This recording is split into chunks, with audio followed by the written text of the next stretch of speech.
Donald Trump taps Scott Bessent for Treasury Secretary, ending fierce battle for key job. President-elect Donald Trump named hedge fund mogul Scott Bessent as the next Treasury Secretary on Friday, ending a rough-and-tumble race that saw fierce jockeying among power players across Wall Street. "I am most pleased to nominate Scott Bessent to serve as the 79th Secretary of the Treasury of the United States," Trump wrote in his announcement, posted on Truth Social. Scott is widely respected as one of the world's foremost international investors and geopolitical and economic strategists, the president-elect said of this Treasury pick. Bessent got the thumbs up late Thursday during a meeting with Trump, 78, at his Mar-a-Lago resort in Palm Beach, FLA. One source close to the situation told the Post. A flurry of last-minute media reports had floated several candidates for the job. Late Thursday, the Wall Street Journal reported that financier Kevin Warsh had met with Trump on Wednesday about the Treasury post, and possibly replacing Jerome Powell as Fed chairman when his term expires in 2026. Trump also met about the Treasury role with Mark Rowan, the billionaire boss of buyout firm Apollo Global Management, at Mar-a-Lago earlier this week. Bessent, the 62-year-old founder of Key Square Group, has repeatedly backed the president-elect's pro-tariff stance in a series of op-eds and media appearances over the past year. Scott's story is that of the American dream, Trump said Friday, noting that Bessent has long been a strong advocate of the America First agenda. "On the eve of our great country's 250th anniversary, he will help me usher in a new golden age for the United States as we fortify our position as the world's leading economy, center of innovation and entrepreneurialism. Destination for capital, while always and without question maintaining the U.S. dollar as the reserve currency of the world," he added. "Unlike in past administrations, we will ensure that no Americans will be left behind in the next and greatest economic boom, and Scott will lead that effort for me and the great people of the United States of America." A source close to the Trump transition team told the Post earlier on Friday that the hedge fund executive was being vetted for the role ahead of a formal announcement.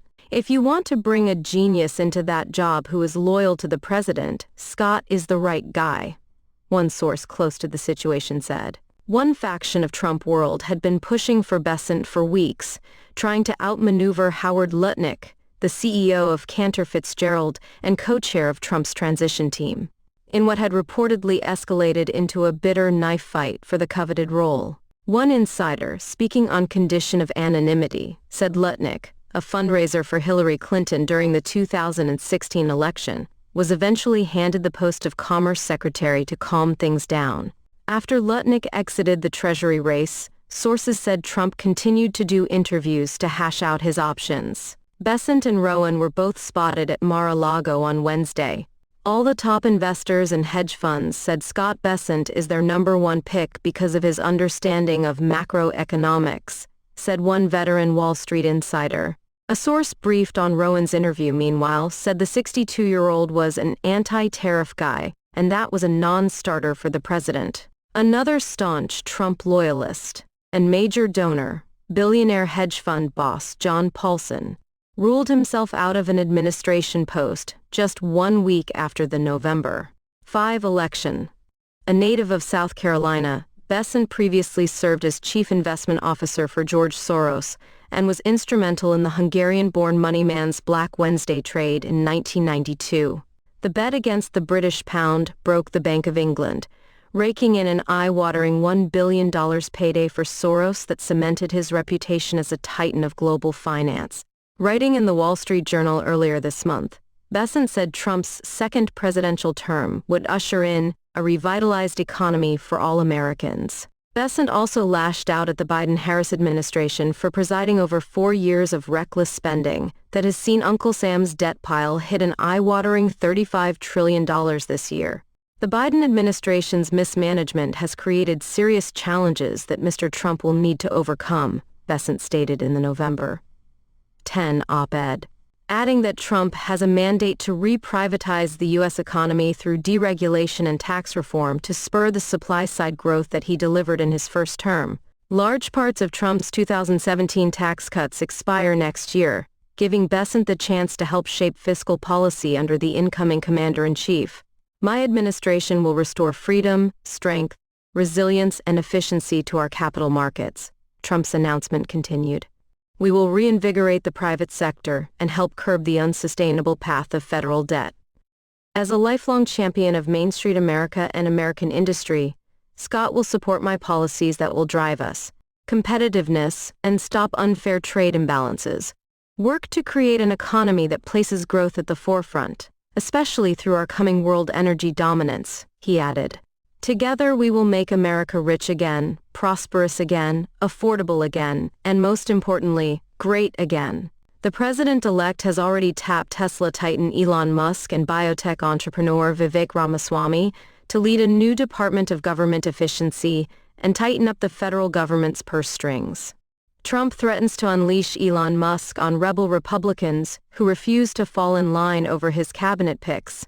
President-elect Donald Trump's team has warned Republican senators that they will have to face primaries funded by billionaire Elon Musk if they vote against his cabinet nominees. According to ABC Washington correspondent Jonathan Karl, one Trump advisor said, "If you are on the wrong side of the vote, you're buying yourself a primary. That is all. And there's a guy named Elon Musk who is going to finance it. The president gets to decide his cabinet, no one else," the advisor added. The ominous threat comes after Trump's nominee to be Attorney General Matt Gaetz withdrew his nomination after admitting a slew of sordid sex misconduct claims were a distraction for the president-elect. The former Republican lawmaker faces mounting sexual misconduct allegations involving a minor, as well as the use of illicit drugs. Gaetz's withdrawal came after the House Ethics Committee deadlocked on releasing a report into allegations against him. Gaetz has already resigned from the House of Representatives for this term, but was re-elected to the Congress that will be sworn into office on January 3rd. Trump recently stunned Washington as he has been plucking celebrities and prominent figures from cable television to fill his cabinet and administration. In doing so, he has ignored more traditional candidates favored by the political establishment. On Tuesday, Trump selected daytime television celebrity Dr. Oz as the administrator for the Centers for Medicare and Medicaid Services, sending shockwaves through the health industry and federal regulators. Trump also sparked alarm among national security leaders in Washington after he selected Fox and Friends host Pete Hegseth to serve as his Secretary of Defense. He also nominated Robert F. Kennedy to be his Secretary of Health and Human Services, a decision that sent shockwaves through the public health sector, given Kennedy's reputation as an anti-vaxxer. Trump also officially tapped Tesla's CEO Musk as the head of the newly created Department of Government Efficiency, alongside former Republican presidential candidate Vivek Ramaswamy. The president-elect pledged the pair would help him dismantle government bureaucracy and slash excess regulations, cut wasteful spending, and restructure federal agencies.